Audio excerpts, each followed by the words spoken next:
pause, silence. Let's reconvene in person again, to reconnect, to tell our stories, to listen, to disarm ourselves of preconceived notions, to reframe, to reflect, to unplug. Welcome to #Unplugged22. Take a victory lap. High five a friend. This is your moment, our moment. Together, we unplug to connect again and remember why we started. Let's evaluate our community and our digital impact as quality conversations rooted in context. We're about real connections that translate into real-life action. Brought to you by Jam Lab Africa and the Civic Tech Innovation Network.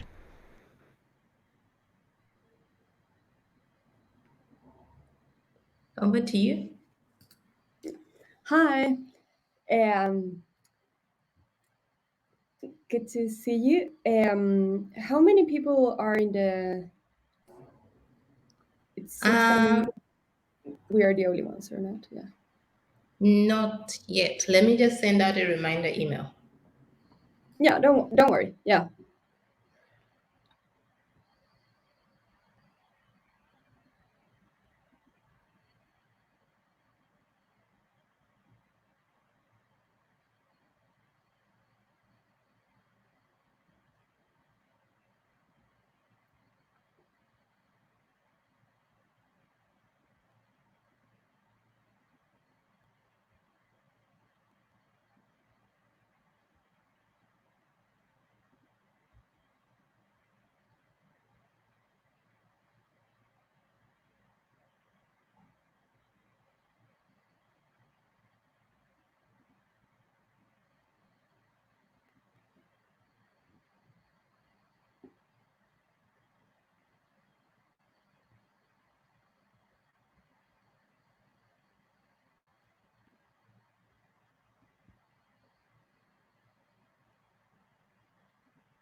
Hi, Jesse. How are you?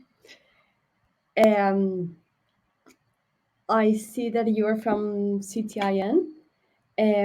We are talking to Melissa to see there's more people coming, and if not, we can do like a very small, like intimate conversation about funding.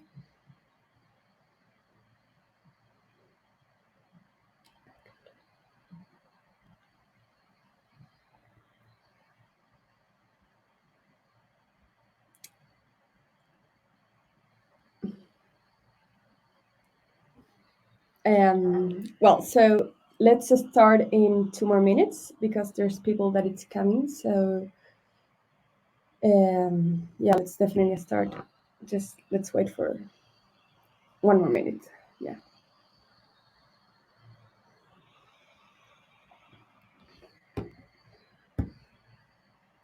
Okay, done. Great. Well, so I do have a presentation. It's well, my name is Beatriz Irarraza. I'm coming from La Sobremesa, and I'm for La Sobremesa is a consultancy for NGOs. We are based in Latin America, and we have worked with lots of civic tech organizations. So, and we have worked in this field and landscape since a years ago. So we have work, we have failed, we have take lessons, we have yeah, it's been an entire journey. So it could be amazing to share what we have done and which are our reflections. I do have a presentation, but since we are like very few, like I would like to do this like more as a conversation. And so firstly I will introduce it, and then please feel free to interrupt. Yeah, I will share my screen. There. There.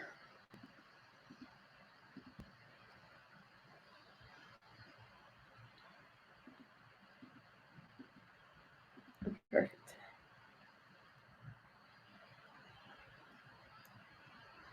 Oh, I see that you cannot speak. Perfect. Well, so oh God.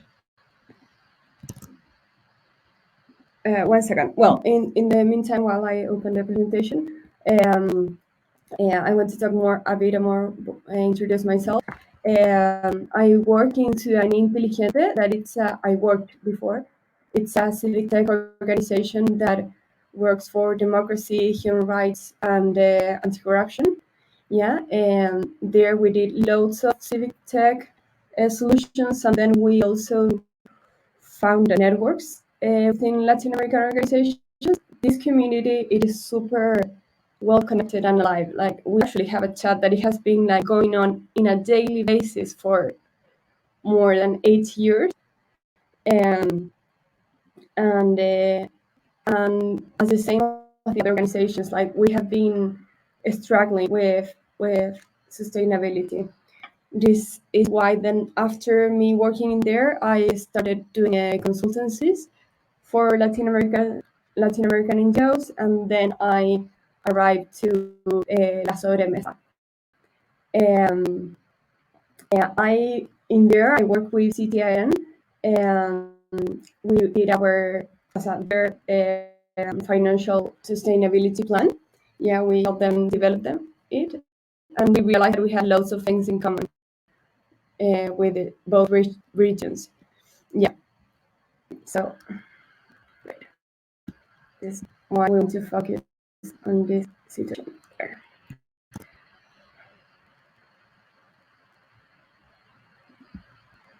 There. Can you see my screen? No?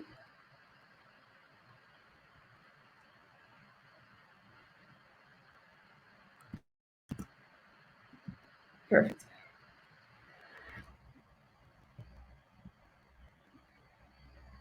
Oh, sorry. Yeah. There you go. So We can see it now. Yeah, great. There. Sorry to open. So, um, yeah. So what are we going to do is what is sustainability, then what is the sustainability plan components, then methodologies that we have used with diverse organizations to create their financial plan, and some lessons from Latin America and some questions. Yeah. So what does sustainability means? It is a mixture between a financial plan and a strategic plan. Yeah. So it means the resources that are coming from the organizations and the actions to achieve the mission. But what does it mean in other terms? It is not a process. It is a process, not an end. Yeah. Which means keep the business going and refers to the future proofing of the organizations, also known as achieving success today without compromising the needs of the future.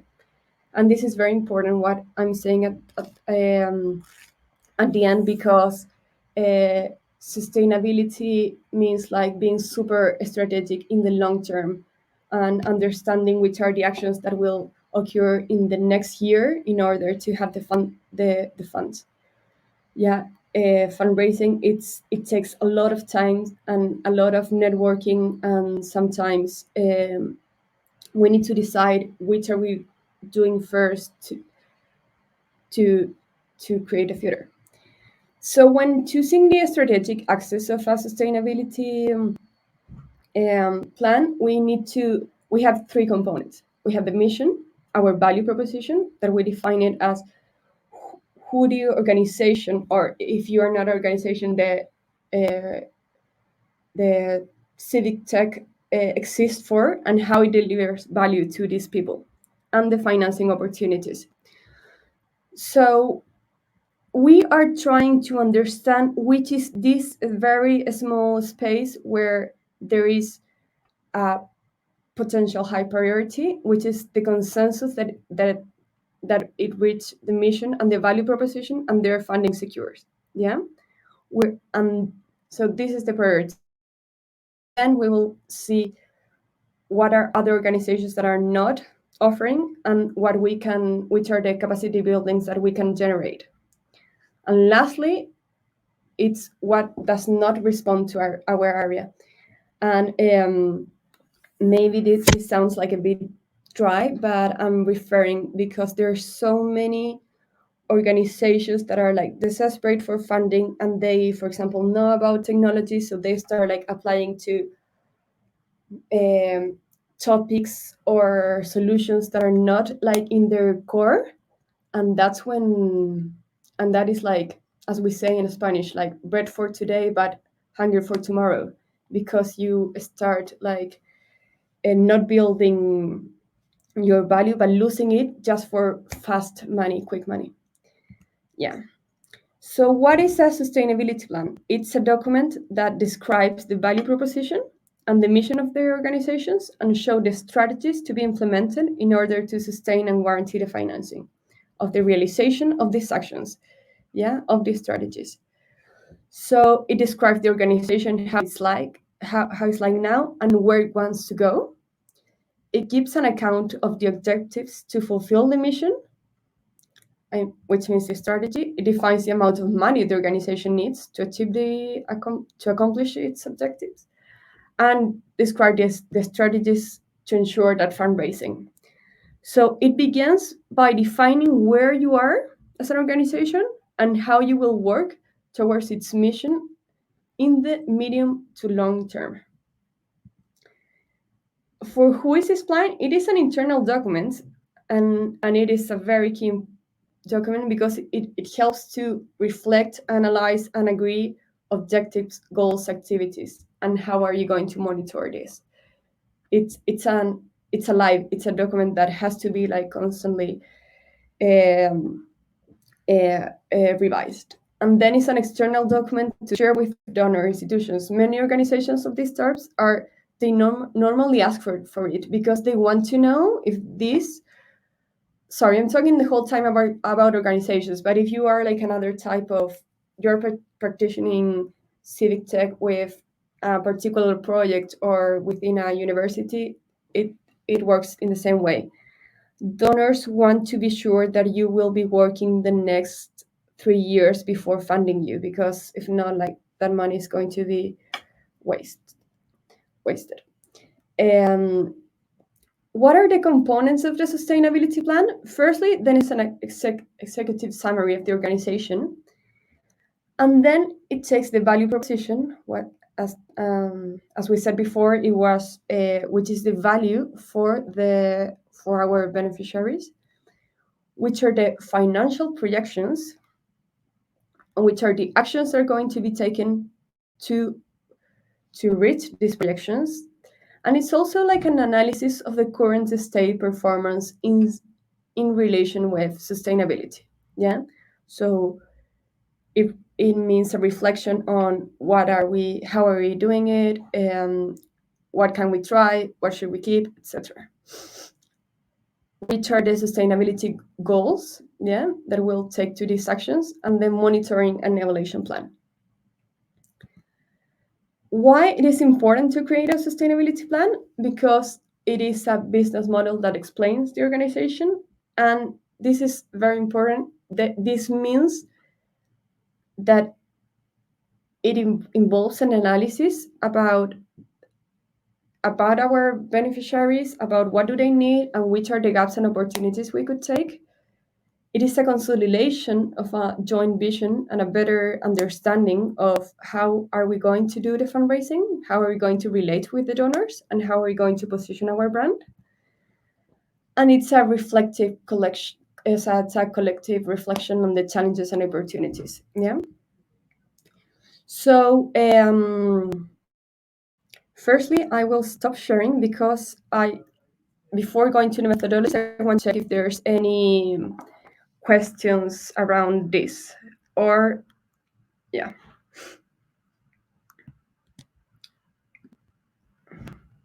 Do you have any questions, comments? I would love to have like a conversation with you. And if not, we will go directly to the methodologies and then to the lessons that we have learned. Does anybody have something? No? Yeah. Well, I will continue.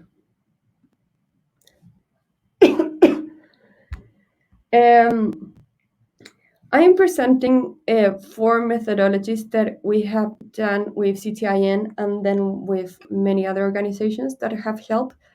Firstly is the ecosystem analysis. Yeah. There is Sorry? a question. There is a question. Geshe, if you could put it in the Q&A, I can show the question to Bia.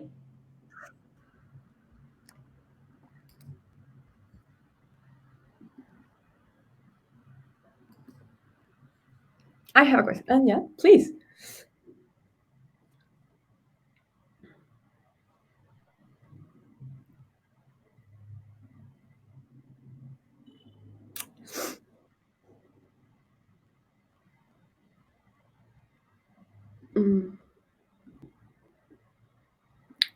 Well, in the meantime that we wait for the question, we will continue. But as soon as you want to talk, there. Regarding the point of strategic fit, is there ever a reason to be tactical in response to available funding? Yeah. It is. It is much more easy to say than to do it. It is a constant equilibrium between where are the available funds and where do you have to be strategic. But I could say that in the long term, it is. I couldn't at all suggest to diversify the things that you do in order to be able to reach a lot of money.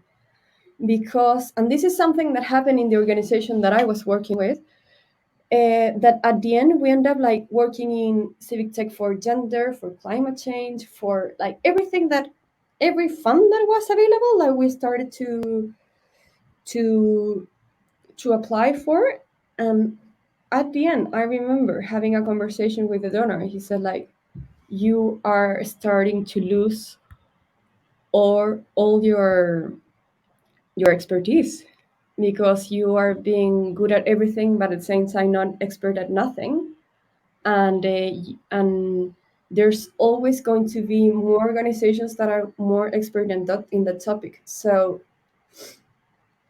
I don't know. I mean, of course, that you have to be strategic, but and apply if it's necessary, but never losing which is your mission, and in what are you expert, and what do you know that there's a gap between between the problem and the solutions that are provided. I mean, yeah. And this is why we propose to do an ecosystem analysis, that because in order to identify this specific value, we need to first distinguish it from others. Yeah. So firstly, it is important to understand who are the practitioners, organizations that relate with the same community, which are the organizations that provide similar civic tech solutions in the related topics, potential allies or complementary organizations, and others that inspire you. Yeah. And when you have identified them all, it is important to describe them and to distinguish their contribution and identify the gaps that no one is fulfilling. Yeah, and then and it's also important to understand their strategies. How are they doing the fundraising? How are they positioning themselves? Especially in a place where, in an ecosystem that it's so small, there's not many funders. But there are more than we know, but there's not many. So, like, understanding what are, for example, what are Latin American organizations being funded. Like, we don't have donors from our region. They are coming from the US and Europe. So we do share the funders. So it could be, I think that it could be very informative for you, like, to start to know what are they doing, etc., and then identify other opportunities. Yeah. Another very important, interesting methodology is to do the project ranking. Um, and why it is important to do this is to analyze and discuss, based in your experience, which are the key strategic aspects when deciding upon a project in the future. So basically, in here, what you have to do is to list all your projects that you have done, and decide the criteria and the scores that you will give in order to rank them. So, for example, how aligned they have been, how much impact they have had, etc. And then score them. So, for example, we're going to give the impact is going to be the most important aspect. So you will give 10 points, etc., and then score them, and then take conclusions about which are the future projects that you will take. Then there's another methodology that is donor intelligence. And, well, donors won't knock at your door. You have to reach them. And most of them haven't heard of civic tech solutions that are outside. So, and sometimes they do know us, but they do not understand how we are able to solve the problem they're trying to do to connect. So in this case, things that we have done with organizations to map all the potential funders, remembering to identify which other similar organizations have where they have received the fundings, then research them to understand where there could be a potential match, identify which is the value for each donor, and create a plan to develop a relationship. Yeah. Um, and lastly, the last methodology, and these are methods that we could definitely share with you. I mean, the templates, but and with CTIN, what we did is we did this in a number of workshops. But now, as this is like a 2-hour conversation, I just want to present them, like, so that you can understand which are the actions that you can take tomorrow in order to start plan how are you going to fundraise and have the fundings for next year. And the final is the financial projections. Why? Because it helps you define how each scenario could be, establishing annual milestones on revenues and expenditures. It helps to anticipate adverse scenarios, and it helps to agree the actions. Yeah, so it is super important. Will we think about one scenario and we are like trying to establish a number that we will need for next year, but it's important to take a step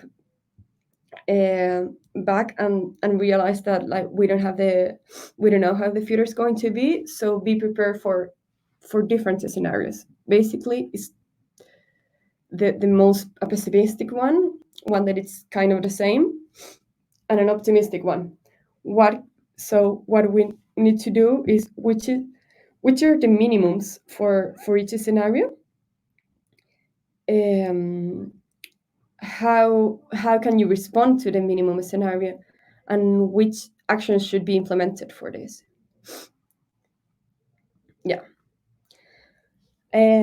After done this, like, this is just the first step. If you don't reflect, analyze this, and discuss this with your organization, team, projects, etc., this will be just work. But the real strategies come from these reflections. Yeah. And lastly, it is super important to maintain it alive, this document. So decide where and when are you going to learn, and which tools, and who will be involved in these meetings, and in which spaces, etc.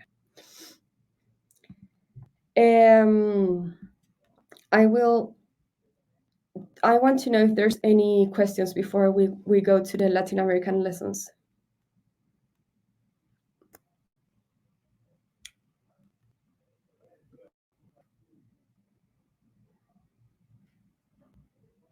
No? Well, we'll continue. Yeah, we will continue with this. Firstly, one of the main things that we realized at the beginning is that, like, civic tech momentum had reached a point where social networks had the externalities of technology were like were worse than what civic tech could do. So there was an I don't know how to pronounce this word, skepticism from donors about technology in the early 2000s. Like, there was a lot of money going to civic tech, but now they are kind of skeptical and they do not have a blind faith in technology. Yeah, and this is why one of the main lessons for our communities that civic tech is a tool and not a mean.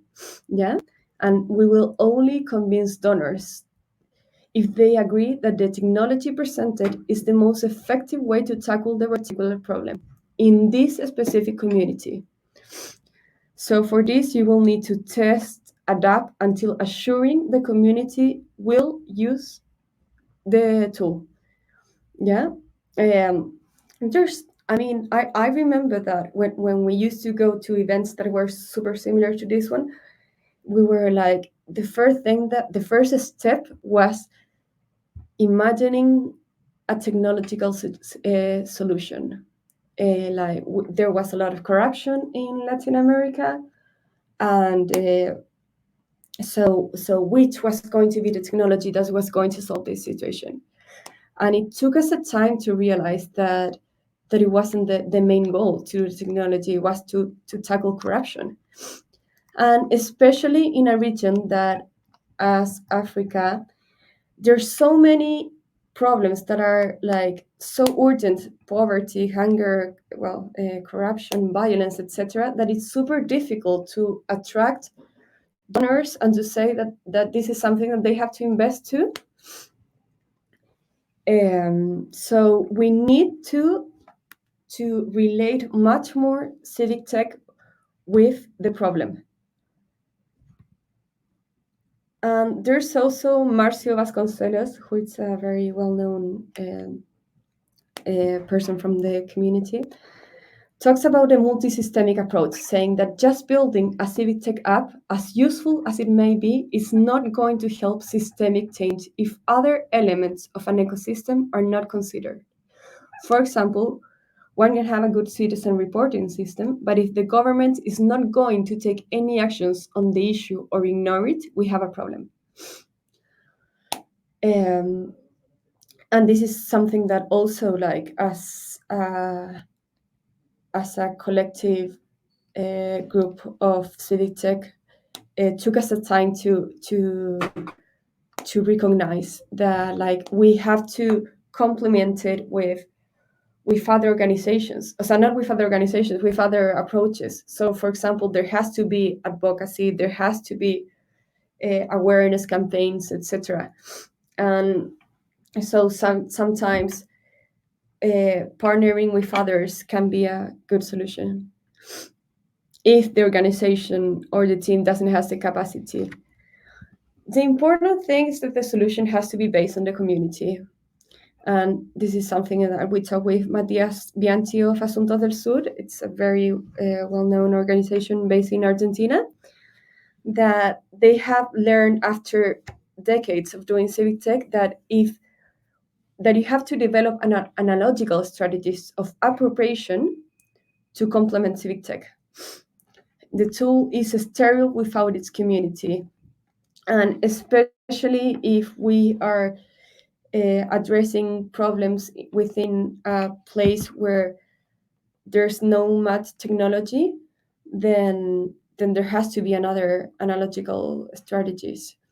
Um, or sometimes, like, just realize that doing a new app doesn't make any sense if most of the people do not have enough data, and maybe the civic tech has to go back to text messages or whatever, or doing something through, I don't know, WhatsApp or the technologies that they already use. Yeah. Um, Fourth, it's education. That's of course that there are going to be instances where, like, innovations will be produced, but for that we need to take an amount of time and energy on educating people, the Spectre users, in the technology,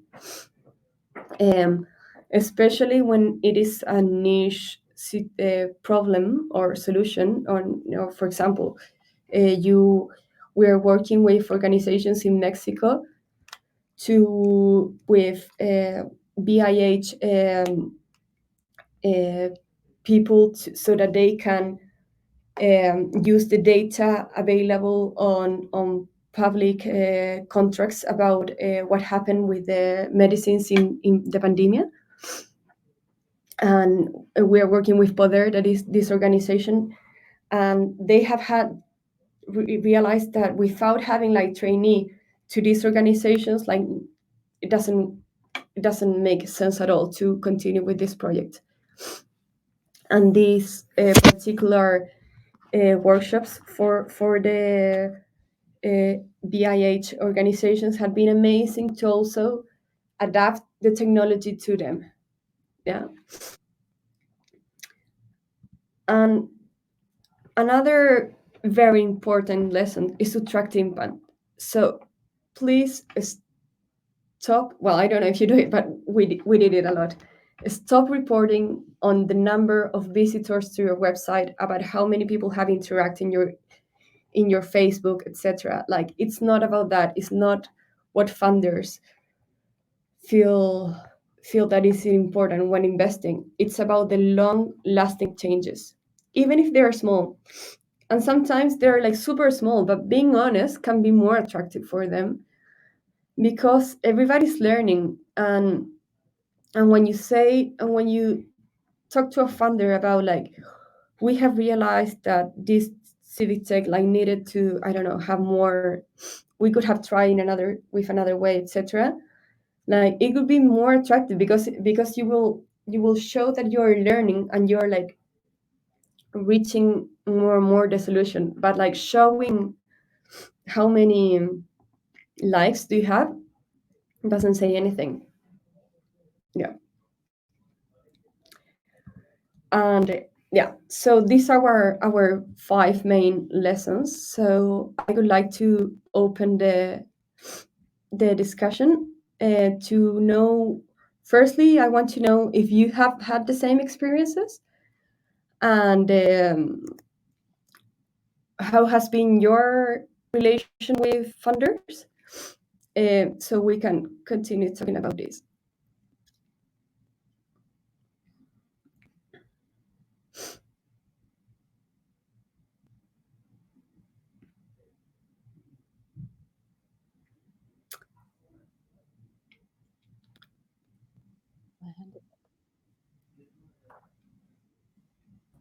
Hi, Geshi. Welcome. I've given you the mic. Thank you. Thanks, Melissa. Can you hear me, Beatrice? Yeah. Thank you for a fantastic presentation, and I hope we'll have lots of people watching this later. I have, sorry, I have a lot. I have three, maybe comments / questions.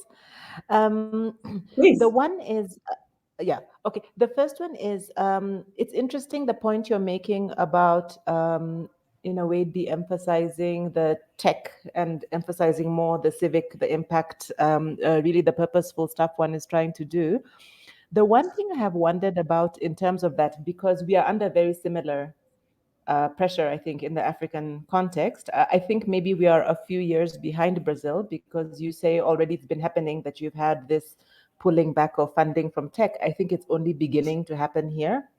So probably we should learn from your trajectory.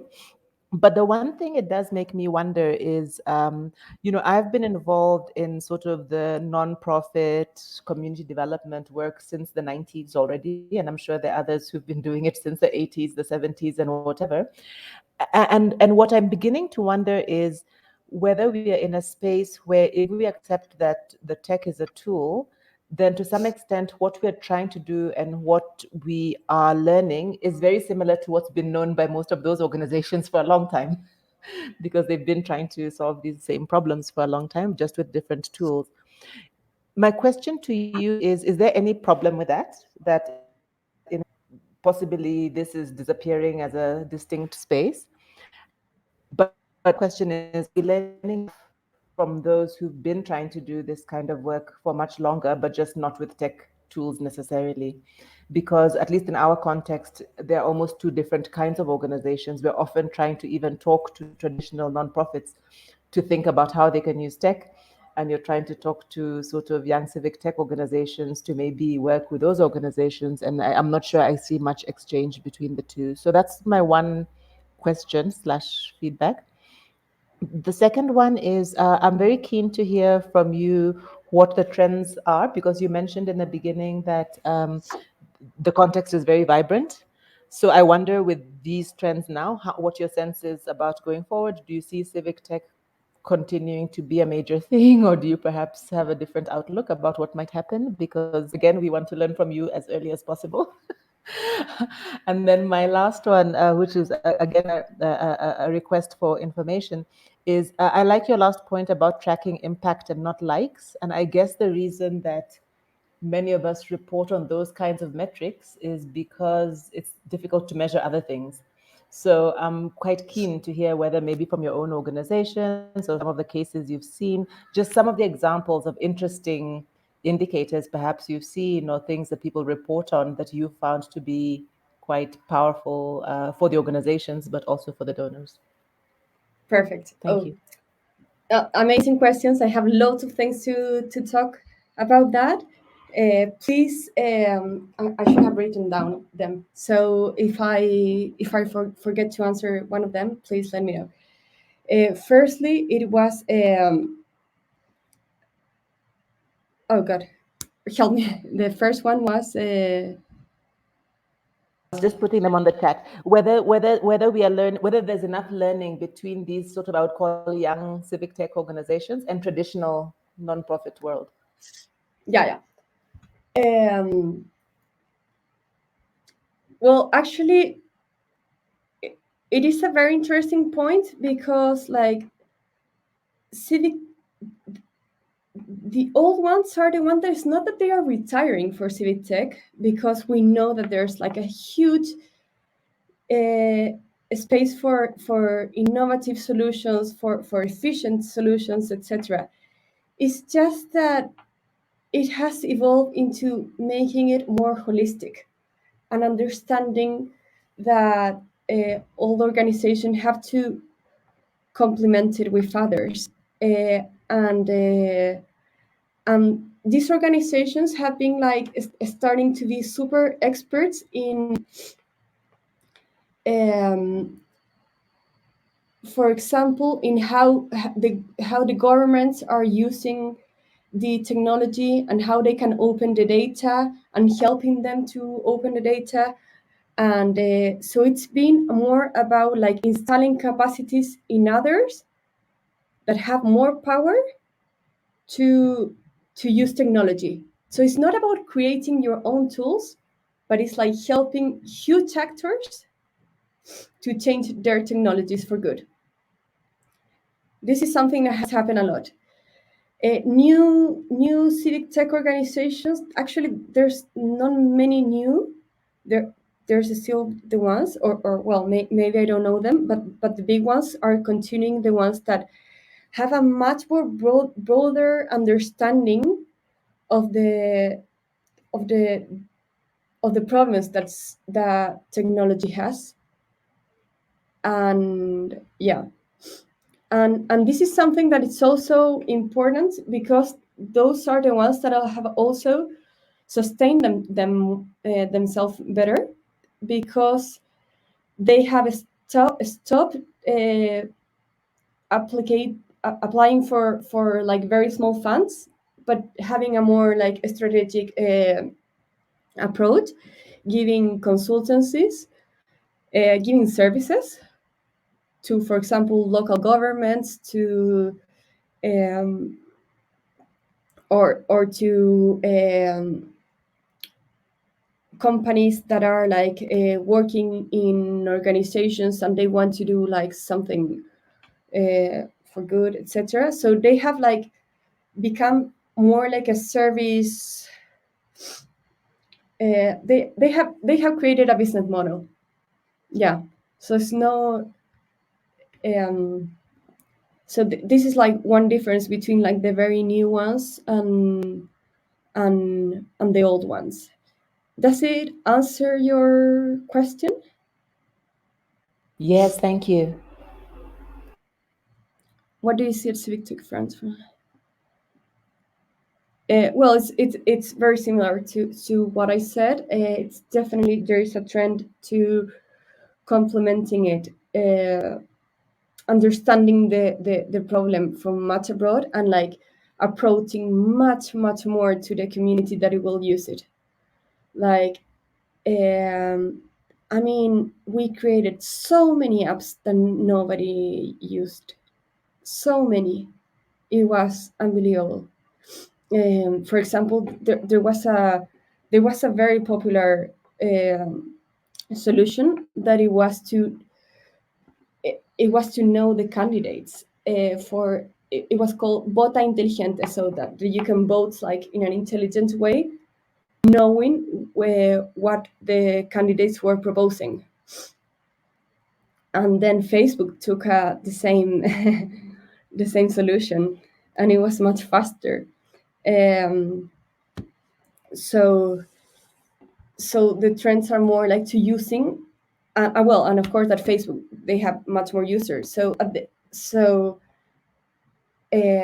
the end, what happened is that some organizations approached to Facebook, and actually Facebook had the money to work on them to improve their tool, which is, it is definitely not the best situation, but it did reach more people. So yeah, the trends are like to trying to understand what people are using instead of creating something new. Any interesting examples of good impact? Yeah, actually, we I was the project coordinator of a network with that of 15 organizations. Most of them did civic tech about how to measure the impact, because it's super difficult in this field how to do it. And we created understanding that we didn't have the fundings to hire an external person, and but it's all about, and I can give you I can I will give you the here's the link. Impact Latam. But the important thing is that the project has to be designed from the beginning, knowing which is your objective, how is your how your impact will look, and which are achievable and concrete results that you will have. Because what happens, it's that we say how many likes we have in social media, because we if we would have done it from the beginning, we could have tracked the users from the beginning and asked them uh, which were the changes that they perceived. But as we only approach this when we are reporting to funders at the end, then we don't have anything to say. But it is super, I mean, the key thing about this is to do it from the beginning and to adapt the project if there's no results uh, being made. Yeah, but if you and when you define the impact, it has to be something. Hopefully, you define it with the user, and with the user, you can do a workshop, you can do a focus group, you can do interviews, you can do surveys, you can call them whatever, and define with them how are we going to know if this was useful or not. So I think that it's all about the design of the project from the beginning, and doing a theory of change that is not super ambitious, but it's very concrete, in which is the chain effect that will produce the technology. And this is something that funders want to know, because they know that you want improve democracy in Africa. I mean, you want. But if you say, we are going to, I don't know, if you want to give me, maybe if you want to give me any example of a civic tech solution that you are creating, and then we can change it. So we can create together, which could be the impact tracking process.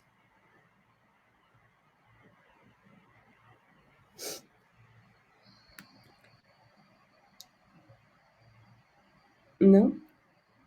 Well, let me think about one. Sorry, it broke up for a little bit, so I missed a little bit what you said. That's why I was quiet. Just in this last bit, what was the question? No, that I don't know if you heard that the most important key, it's like, how do you design the project from the beginning? Yes. So, and my question was like, if you want, you can give me an example of a civic tech solution that you are creating, working on, and then we can together we can think about the tracking process, impact tracking process. Ironically, as you might know, because CTIN is in a way not a civic tech organization, but is a community of civic tech organizations. But interestingly, one of the projects we're doing right now, which I guess I think could be a civic tech question, has to do exactly with this issue of financing in the sector and innovating the business models of civic tech itself. And so, on the one hand, we know that that's a big concern of the community. Like every civic tech organization is worried about money. And often we hear this message that we have to innovate the business models, but there aren't many examples of what that is. So we've just gotten some small funding now to do a project like this, to actually work with NGOs and civic tech bodies to come up with some ideas about what that means, because a few of them have managed to do the consultancy model, but it's difficult. It's not possible for all of them, especially we have some, you mentioned you have bigger ones. We have some that are very small, so not all of them are well suited, but also their issues might not be suited to offering consultancy to governments or to other people. So the more established ones can do that. The smaller ones struggle. So we're trying to look beyond that at other models. So that's the kind of task we have, is to think about innovative models, and we've got the small funding. But otherwise, our normal other work, we are sort of forced into impact managers, like how many people attend your conference, Yeah, and how many yeah, people like social media, how many people are following you on social media. Yes. yeah. No, no, that's the easiest way. Well, so in terms of like business models, I mean there are like 5 types of sources. You have the individual donors that are like people who are giving $10.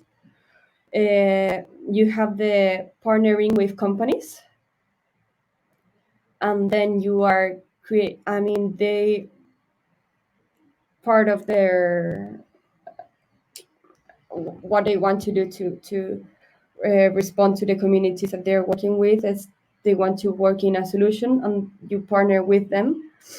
The third one is applying to public funding in international cooperation, European European fundings, etc. The other one is working with philanthropic organizations like Illuminate, OSF, etc. And the other one, it's doing a business model, and that business model has the same approach of a business, which means like which it's going to be which problem it's so necessary that somebody it's will be will be willing to pay. And sometimes users are we are trying to work with a community that doesn't has any money, but if the problem it's big enough and it is important enough, then you will find a third actor that will definitely fund this, and that could be a funder or a company. But the business model is not as I mean for what I have done loads of courses and trainings about business models for NGOs and for not, and at the end it's the same. It's about like which is the problem, who is, what other solutions are being made, what does it need, so that the user use your solutions instead of other ones, and how are you going to deliver that service. It's not like from the it's not very different from the private sector. It's just that I think that NGOs we we we take such a distance from understanding that the financial model that we end up creating solutions that we think that are the best ones without testing it that much, if they have the interest from the minimum amount of people needed. I mean, this is a very self-critical tool, but I think that it's true. I led a project that it was about whistleblowing for organizations that are sorry, for victims of corruption, that they were too afraid of talking about what they have seen, and we created this tool that it was very secure to give evidence, and like there were many other organizations in Latin America that replicated. But there was a problem that we didn't know how to reach these people. So only the organizations that partner with real victims and know how to approach them were the ones that survived. The other ones, they closed the project. So it's like understanding where's the niche, so understanding a problem, and where's the community that needs it the most. Does it? What do you feel about this? Or do you want to talk more about like business models? I would Like love to talk the more specific about components business. of a business model. Yes, if possible. And I see there's also a question on the chat also asking more about it. So I think Melissa is asking about the risks with some of these models, the four other models you mentioned. And then I have a question also about that, which like in our context, maybe it's the nature of people who go into civic tech here, but often there is this sort of separation, if you want, between what people might consider to be like corporate approaches or neoliberal approaches versus what people feel ideologically they're aligned with. And so I wonder whether you have these kinds of conversations in your context. I'd be very keen to hear. We have so many conversations that we should do something about it. And actually, Melissa, I do have 10 slides on the risk associated to, not to the risk, but which are the pros and the cons that I can show it. I did want to, like, actually, I skipped them because I did want to have more a conversation, but we can go through it. But about the last question, if there is an aversion, there's a huge aversion. Like, it is unbelievable how people feel offended in some of Latin American organizations when you apply the word business and corporate. And it's like offensive because you're doing it for good. So now why are you putting money on it? Like, I remember having like a huge no, I mean not aggressive. I mean like a very interesting and ritual conversation in my organization when we had to say like the core fundings are ending. Like, we need to grow up and understand that money is not coming from the trees, and we will have to do something about it. And the developers were like, the reason why we work in NGOs is because we don't like this sector, etc. So I understand so much you're experiencing through that difficult conversation about the aversion of it.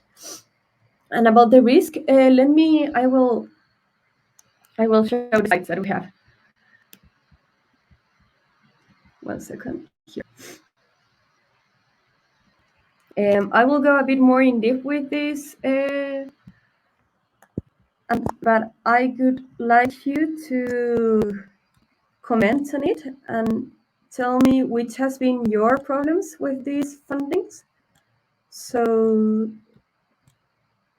because the only reason why I didn't talk about this is because I thought that we were not going to have any time. So please,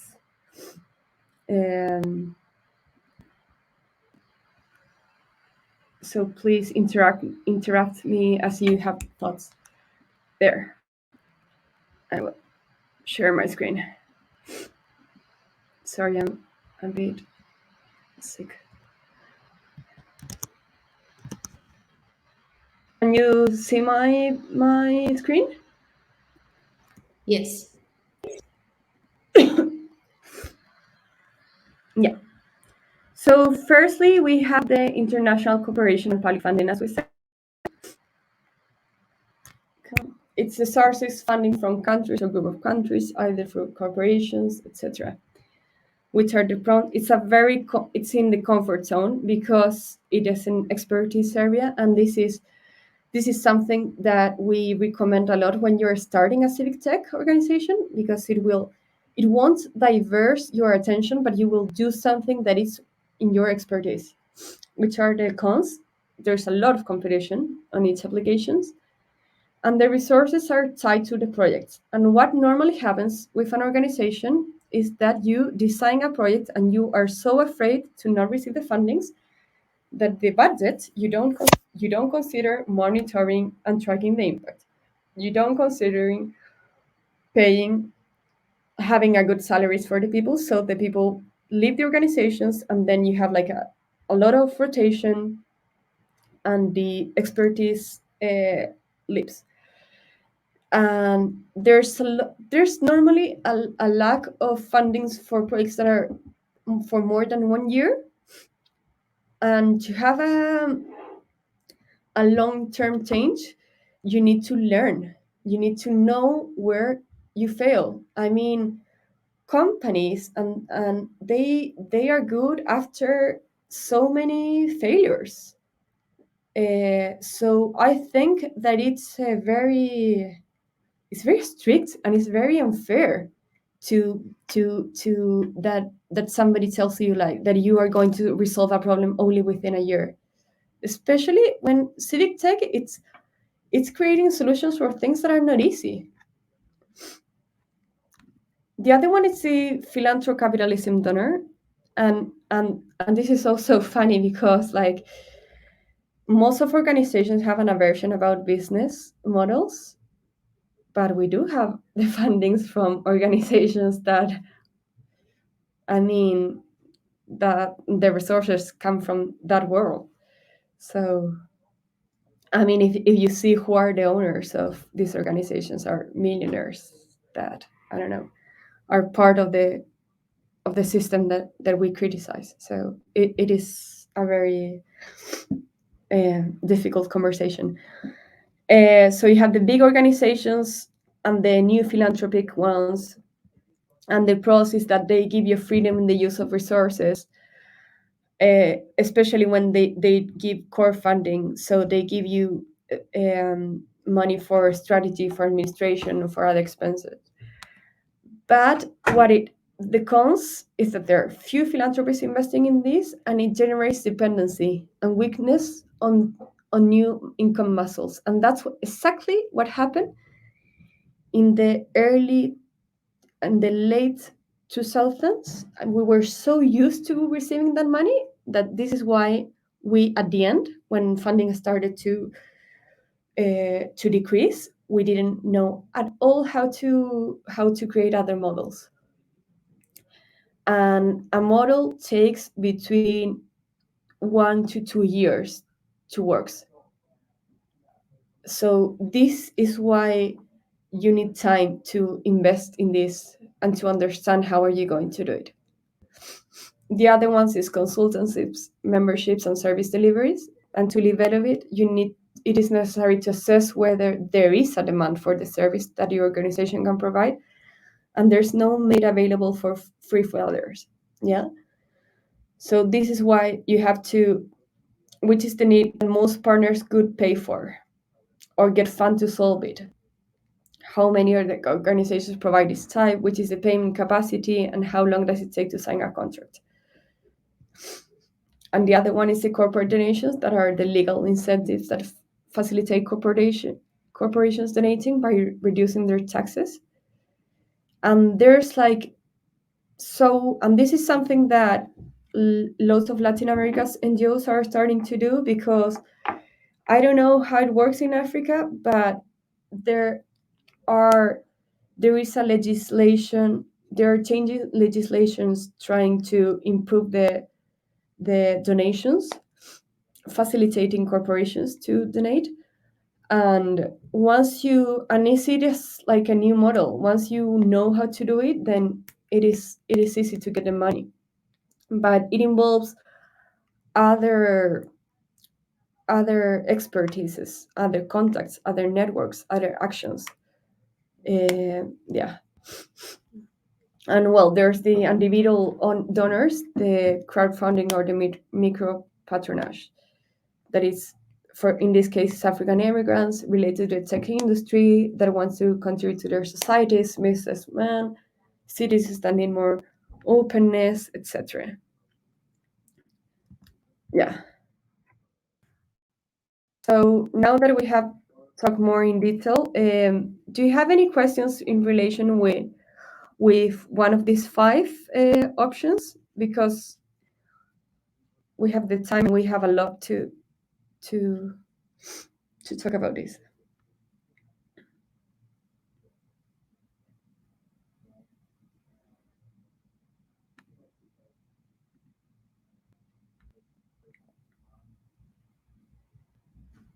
Alyssa, did you want to go deeper into any one specifically? No, I'm not here to hog the time. And I think I've learned quite a bit from Bia so far. So, not necessarily. I do have worries about, funding from the private sector, or rather, I have worries about how the private sector is penetrating civic tech. I don't think it's all in good faith. Yeah, But that's no, at the all. conversation here. Yeah, it is important because what has happened in Latin America is that civic tech organizations are also super related with digital rights, and in that sense, they have become the enemies of tech industries that are the ones that are the most willing to to pay for these corporate donations. So so it is difficult, and in that sense, some organizations have like sell their soul to the devil because they are not going to change Facebook by not partnering with them or others, just to give an example. And others have um, decided that they're going to partner only with corporations that follow some minimum standards on how they treat the data, etc., and minimum ethical things. And other ones have decided to do a business model more related with public institutions, so providing services to public institutions and not partnering with the corporate world. These are like the three options that Latin American organizations have decided to. Yeah.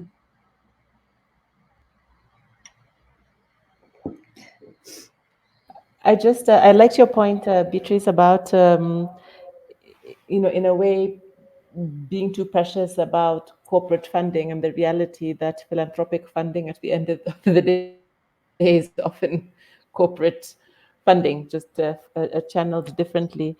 Tomorrow we'll have a conversation in the afternoon. I hope you can make it with some of the philanthropies actually to Mm-hmm. talk about their trends in funding. And I'm hoping, like one of the points you raised at the beginning, which was about the tech as a tool, not by the means, and that decline that you experienced.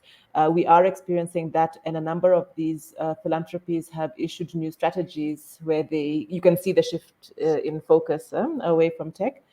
One of the things I've wondered about that, and I don't know to what extent one can force accountability upwards, but is to say that some of those corporates were very instrumental actually in creating this space and encouraging and pursuing, because they obviously tend to follow trends as well. So at one stage, I suppose they all want to show that they were doing cool digital stuff.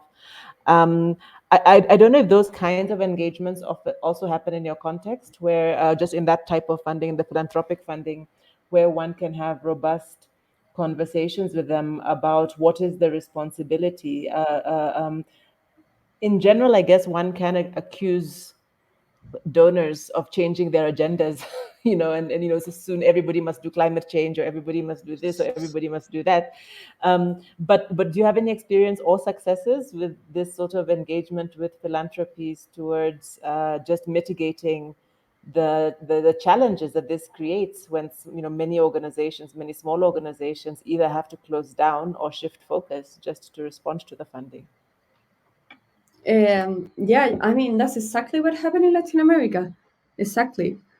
And the fundings that were going to civic tech, they all closed down. And they funders that wanted to invest in technology started to fund digital rights, and projects that were against the consequences that technology was doing in society.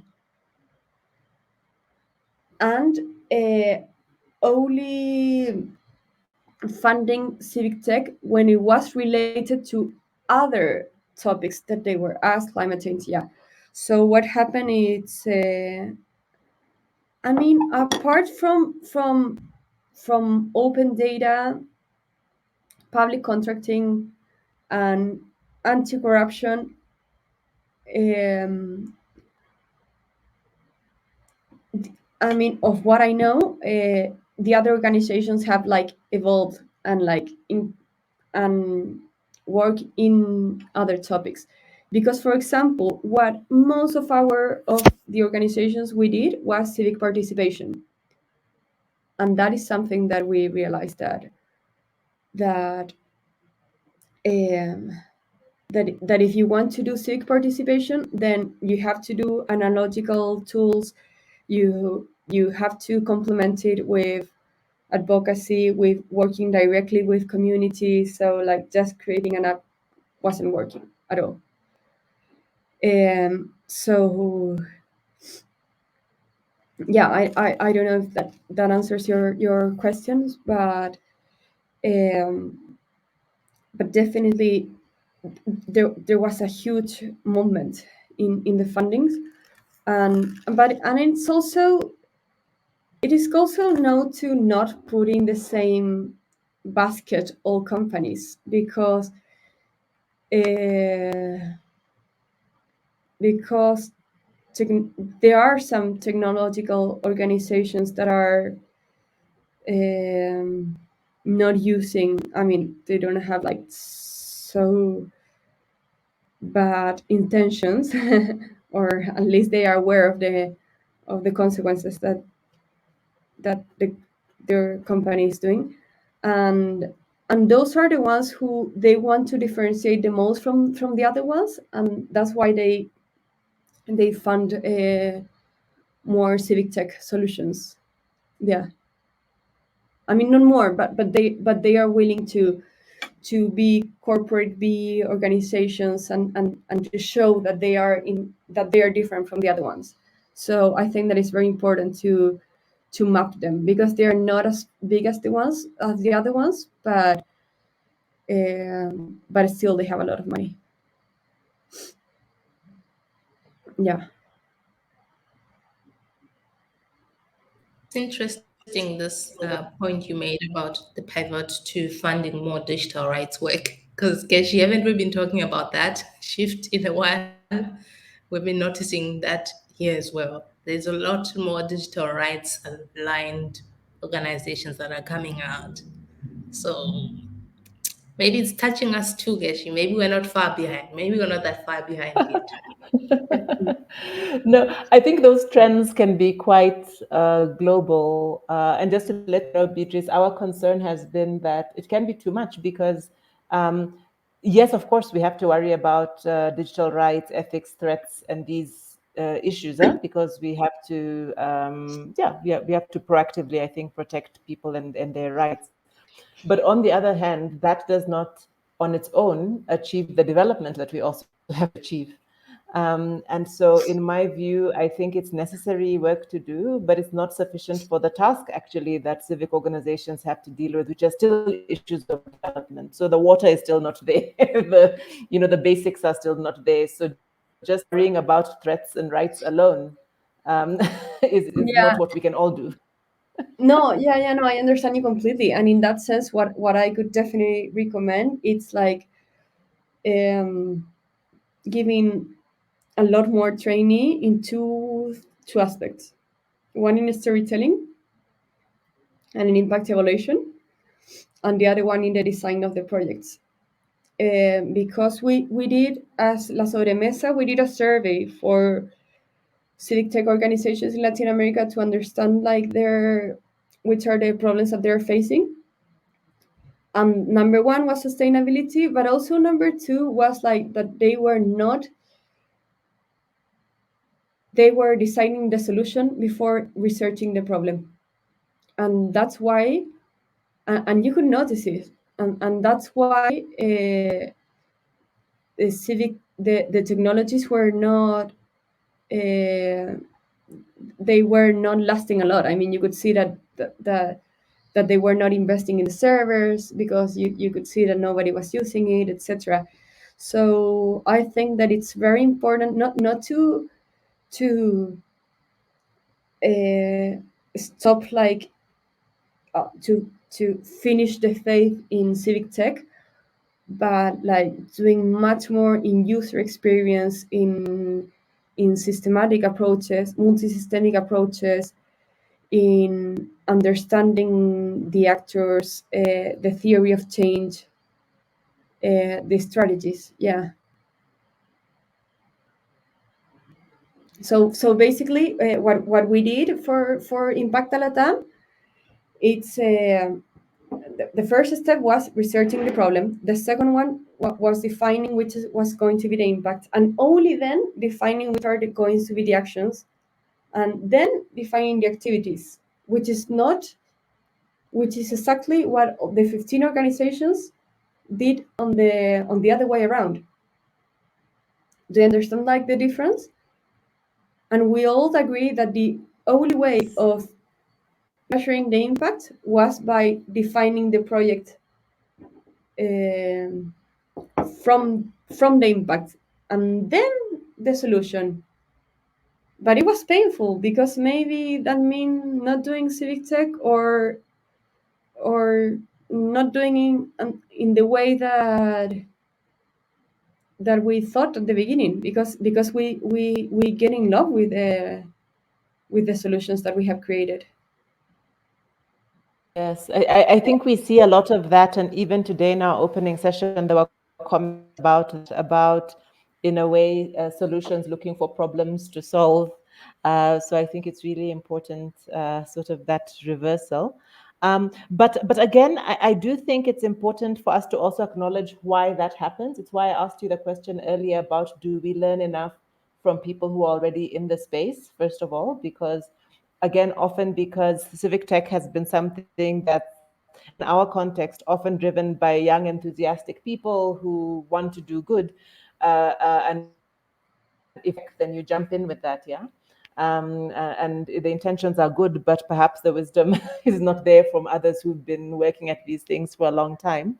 But I think the other piece in terms of why this might happen, I think sometimes is the funding itself, because as long as there's that excitement and people who are looking to fund in context also where I think many philanthropies, if they were honest, possibly didn't know how to engage. And we've had some of those engage us as CTIN to say that they know they need to be in the digital space because it's kind of the modern thing to do, but they don't really know what that means, and they don't know how to either gain entry or sort of how to fund in that space. But if you then put out a call that says, well, you want to fund and you're particularly interested in digital space or in civic tech, and there isn't any clarity as to what that means, I think it does sort of promote some responses perhaps that are tool driven, and I think that happened for a period of time, which means that it probably contributed to funding where you had to show the tool, otherwise you wouldn't get the funding. Yeah. Yeah, well, but it's the chicken or the egg, because to Yeah. create a the tech, you need a lot of money. I mean, Yes. and that's what happens, that you invest a lot of money in something that you don't know if you will receive the funding. Uh, Yeah. but I could say that in terms of the first part, the why, that resolved a lot with the fact that organizations started to realize that even though developers were and designers, web designers were super important, uh, they were like the messiahs of all the organizations. Once, if there wasn't diversity within the team, it was very difficult to create the better solution, because developers should, unless that they know very, very, very well the problem, the actors, the stakeholders, the beneficiaries, etc., they will like motivate too much with the technology and do not rehearse in the in the social context. So I think that was a huge lesson for us that maybe I should have included the importance of having a diverse team with people that are developers and with people who come from a social background and understand the problem. Really appreciate that. Beatrice, the survey you mentioned that you did in Latin America, is that something which is available that we could read? The results or the survey itself, because Oh, the results. yeah, we are analyzing the results and we will make it public. Yeah, so we can definitely share it with you. Yeah, Thank you. Thank you. It yeah, would be really interesting to see, and maybe we should definitely. think about a survey like that in our context as well. Yeah, it was very interesting to realize that the common problems were kind of the same. Yeah, yeah. Well, actually, I always have the problem that I create presentations that are so long that I never had the time. This is what happened to CTI, and this is why I wanted to do it like very short. But I don't know if you have any other question. I don't know on Kokame. Yeah, maybe I haven't. And it's Aniela in here. Aniela is from La Sobremesa. um, Welcome, Manila. I don't have any questions, so I would be happy for you to finish up and close, unless Keshi, you have any more questions. mhm. No, I'm really grateful. I have many questions, but I think these are good for now, and I really appreciate the excellent inputs and insights. It's nice to hear we're not so different from somewhere else, but that there's a lot we can also learn from what's already happening there. Thank you. Oh no, but if you have more questions, like please.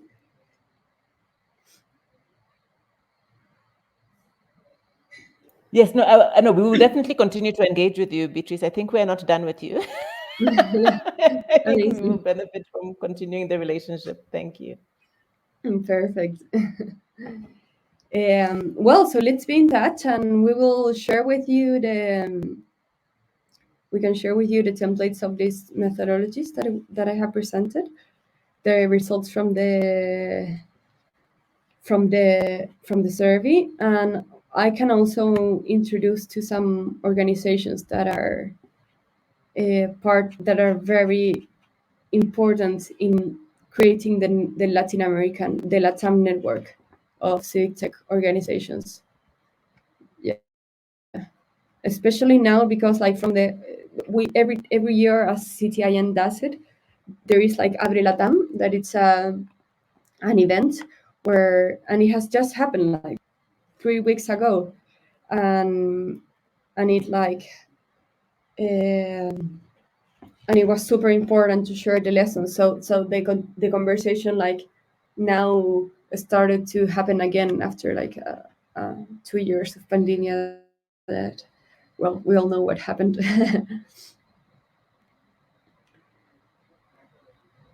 Yeah. So let's definitely be in touch. I will leave my my email in here in case you want to contact me. And That's it. Um, Where's the money from the bad guys? Great. Well, so if you don't have any other questions, we are here to do more stuff together and maybe like connect both worlds that are doing the same and confronting the same challenges. Well, thank you, Bia. This has been a very wonderful, wonderful session, and I'm sure a lot of people will watch it. So I look forward to that. So thank you, and thank you, Getchi, for all your engagement, and thank you to everyone else who joined. And that's it. I will just play us out with a song, and we can go off. Bia, I don't know if you remember, but to get out, you can just go by the arrow next to live, or you can just Perfect. close the tab. That's the two ways to get off. Well, it was a pleasure, and I would really like to contribute more in Awesome. whatever I can with African organizations.